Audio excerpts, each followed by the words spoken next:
Hi hello சினிமாலி viewers இன்றைக்கி சினிமாலி டியூனப்பில் நாங்கள் பார்க்க போகிறது சைந்தவ் அப்படின்ற தெலுங்கு படத்தோட ட்ரெய்லர் வந்து தமிழ் தெலுங்குல எல்லாம் ரிலீஸ் ஆகிருக்கு. அது எப்படி இருக்குன்னு சொல்லி நாங்கள் பார்க்கலாம். கிறுக்கி ஒரு സ്ഥലം തന്നിട്ടില്ലേ അവിടെ ഇരുന്നാ പോരെ. அதாவது வெங்கடேஷ் டக்குபதி அவருடைய 75வது படம் தான் இந்த சைந்தவ். அதாவது தமிழில் பார்த்தீங்கன்னு சொன்னால் தளபதி விஜய் வந்து என்ன சார் உங்களுக்கு படத்துக்கு படம் அழகு மெருகூட்டிகிட்டே போகிறீங்க, உங்களுக்கு வயசே ஆகாதா அப்படின்னு சொல்லி கேட்பாங்க. அதே மாதிரி தான் தெலுங்கில் பார்த்தீங்கன்னு சொன்னால் நம்ம சைந்தவாக நடிக்கிற இந்த வெங்கடேஷ் டக்குபதி அவருக்கும் வந்து 75வது படமாக இருந்தாலும் அவருக்கும் வந்து வயசு போனாலுமே அழகு வந்து கூடிக்கிட்டே இருக்குது அப்படின்ற மாதிரி தான் இருக்குது. சரி பார்க்கலாம். இந்த படம் பார்த்திங்கன்னா ஜனவரி 13ஆம் தேதி வேர்ல்டு வைட் வந்து ரிலீஸ் ஆக போது. சூப்பரான ஒரு ட்ரெய்லர் வந்து ரிலீஸ் ஆகியிருக்கு, அதையும் நாங்கள் பார்க்கலாம். இந்த படத்தை பார்த்திங்க சொன்னால் ஷைலேஷ் கலங்கு அப்படின்றவர் வந்து எழுதி இயக்கியிருக்கிறாரு. இந்த படம் பார்த்திங்கன்னா மகர சங்கராந்திக்காக வேண்டி அதாவது பொங்கல் பண்டிகையை முன்னிட்டு 13ஆம் தேதி வந்து ரிலீஸ் ஆக போகுது. ஒரே தூவல் பட்சிகளானது ஒரு ஆக்ஷன் மற்றும் ஃபேமிலி ட்ராமாவாக இந்த படம் வந்து இருக்க போகுது. ஒரு மகளுக்கும் அப்பாவுக்கும் இடையில் இருக்கிற அந்த அன்பு வந்து எவ்வளோக்கு பெரிய ஒரு அன்பு, ஒரு மகளுக்காக அப்பா எந்த அளவுக்குலாம் இறங்குவார் அப்படின்றத ஆடிட்டு காட்டக்கூடிய ஒரு படமாக வந்து இந்த படம் வந்து சூப்பரான ஒரு அப்பா மகள் அந்த ரிலேஷன்ஷிப் எப்படி இருக்கும் அப்படின்றத காட்டுற மாதிரியே ஒரு அழகான சீன்ஸில் வந்து காட்டியிருக்காங்க. We are dead men walking. ஸ்டார்டிங்லேயே பார்த்தீங்கன்னு சொன்னால் அவங்க அப்பா வந்து இமிட்டேட் பண்ணுற மாதிரி அந்த பேபி வந்து நடந்துப்பாங்க. அதை பார்க்கறதுக்கு ரொம்பவுமே அழகாக இருக்கும். அதுக்கப்புறமா அங்கே போகிறதா இருக்கட்டும், அவங்க அப்பா தான் எனக்கு வந்து ஹீரோ அப்படின்னு சொல்கிற விஷயமா இருக்கட்டும். அதுக்கப்புறம் வந்து ஸ்கூலில் வந்து மயங்கி விழுந்துருவாங்க. அந்த பேபி விழுந்ததுக்கப்புறமா பார்த்தீங்கன்னு சொன்னால் அந்த பேபிக்கு வந்து ஏதோ ஸ்பைனல் கார்டில் வந்து நரம்பு சம்மந்தமான ஒரு விஷயம் வந்து இருக்கும். அதனால அவங்க உயிருக்கு வந்து ஆபத்தான ஒரு சுச்சுவேஷனுக்கு போயிடுவாங்க. அப்படி இருக்க டைமில் அந்த ஒரு இன்ஜெக்ஷன் பார்த்தீங்கன்னா 17 கோடி அப்படின்னு சொல்லுவாங்க. 17 கோடி யாரால் கட்ட முடியும் அப்படின்ற மாதிரி பார்த்தீங்கன்னு சொன்னால் இவங்க கேட்பாங்க. யாருன்னா சரதா ஸ்ரீநாத் வந்து கேட்பாங்க.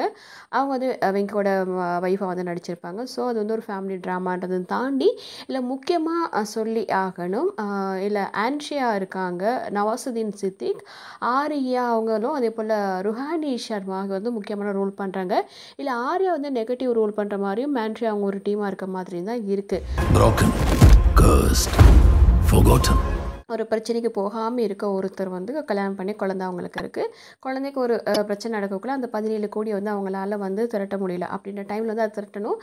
அந்த டைமில் வந்து அவருடைய பாஸ்ட் லைஃப்க்கு போவார். பாஸ்ட் லைஃப் பார்த்திங்கன்னு சொன்னால் இந்த ஆர்ம்ஸ், அதாவது நம்ம அந்த கன் இந்த மாதிரி சில விஷயங்கள்லாம் இருக்கும் இல்லையா, அந்த மாதிரி சில விஷயங்கள், கொலை இந்த மாதிரி சில விஷயங்கள் எல்லாம் வந்து இவர் இருந்திருப்பார். இவர் தலையை கொண்டு வரவங்களுக்கு வந்து நிறைய காசு கிடைக்கும் அப்படின்ற மாதிரி சொல்கிற மாதிரி தான் அந்த ட்ரெயிலரில் காட்டியிருப்பாங்க. ஆக வந்து ஆரம்ப காலத்தில் ஒரு தாதாவாக இருந்திருக்காங்க.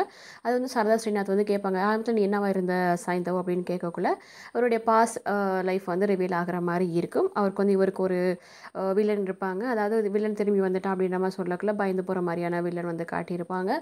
அந்த டைமில் தான் வந்து ஓகே ஒரு பாஸ்டில் வந்து ஒரு கதை இருக்குது அப்படின்ற மாதிரி காட்டியிருப்பாங்க. அதுலேயும் பார்த்தீங்கன்னு சொன்னால் இந்த கொலை இந்த கன் மாதிரி சில விஷயங்கள் அவர் எப்படி யூஸ் பண்ணுறாரு, எத்தனை வந்து மார்டர் பண்ணுறாரு அப்படின்னுலாம் காட்டக்குள்ள ஓ என்னடா இப்படி பண்ணுறாங்களே அப்படின்ற மாதிரி எல்லா படமும் இப்படியே இருக்கே அப்படின்ற மாதிரி இருந்தாலும் தான் அப்பா வந்து தன்னுடைய மகளுக்காக எப்படி ஒரு கஷ்டத்தில் நான் அந்த மகளை காப்பாற்றுவேன், அவளுக்கு நான் இருக்கேன் அப்படி சொல்லுவாங்க இல்லையா, அதை வந்து காட்டுற மாதிரி அழகான ஒரு சென்டிமெண்டான ஒரு டயலாக்ஸு.